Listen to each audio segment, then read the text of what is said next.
Super star என்று சொன்னாலே தெரியாதவர்கள் இருக்கவே முடியாது. அதைவிட அவருக்கு தனி ரசிகர்களின் கூட்டமே உள்ளது. ஒவ்வொரு தனிப்பட்ட ரசிகர்களும் வெவ்வேறு ரகமாக இருப்பார்கள். இங்கே ஒரு ரசிகர் அவரது தனிப்பட்ட திறமையால் ரஜினியின் ரசிகர் என்பதையும் தாண்டி திறமையால் சம்பாதிக்கவும் செய்கின்றார்.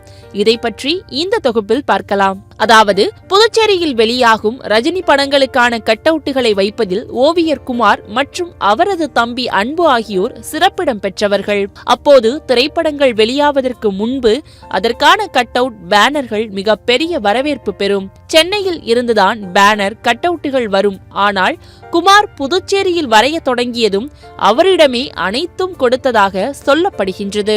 சூப்பர் ஸ்டார் ரஜினிகாந்தின் மாவீரன் படம் வெளியான போது புதுச்சேரி முதலியார்பேட்டைச் சேர்ந்த ஓவியர் குமார் 60 அடி உயரத்தில் 30 அடி அகலத்தில் ரஜினி சங்கிலியை பிடித்துக் கொண்டிருப்பது போல பிரம்மாண்டமான கட்டவுட் வைத்தார்.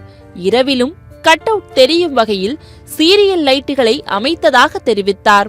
மேலும் தமிழக திரைப்பட விநியோகஸ்தர்களை திரும்பி பார்க்க வைத்த இந்த கட்டவுட்டை பார்த்த ரஜினிகாந்த் நேரடியாக குமாரை அழைத்து பாராட்டியதுடன் அவர் விநியோகம் செய்த உழைப்பாளி உட்பட அனைத்து படங்களுக்கும் பேனர் கட்டவுட்டை தயாரிக்கும் வேலையை ஓவியர் குமாருக்கு கொடுத்தார்.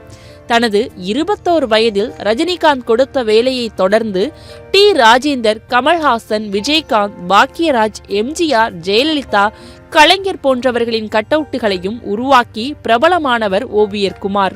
45 ஆண்டுகளாக ரஜினி படங்களை வரைந்து வருவதாக கூறும் அவர் தற்போது கூலி படத்தை வரவேற்கும் விதமாக பயனற்ற பெயிண்ட் டப்பாக்களை கொண்டு ரஜினி ஓவியம், பாட்டில் மூடிகளை கொண்டு 3D ரஜினி ஓவியம் போன்றவற்றை உருவாக்கியுள்ளார். 45 ஆண்டுகளாய் வரைந்து ரஜினியின் முகம் முழுமையாக தன்னுடைய மனதில் பதிந்துள்ளதால் புதிய முயற்சியாக பிரஷ் இன்றி விரலை கொண்டு கூலி ரஜினியை வரைவதாக கூறினார். ரஜினியினால் தான் வாழ்க்கை வாழ்ந்து வருவதாகவும் தன்னுடைய பிள்ளைகளும் இதே துறையில் இருப்பதாகவும் நவீன காலத்திற்கு ஏற்ப டிஜிட்டல் ஓவியங்களை உருவாக்கும் பணியில் அவர்கள் ஈடுபட்டு வருவதாகவும் மகிழ்ச்சியுடன் தெரிவித்தார் ஓவியர் குமார்.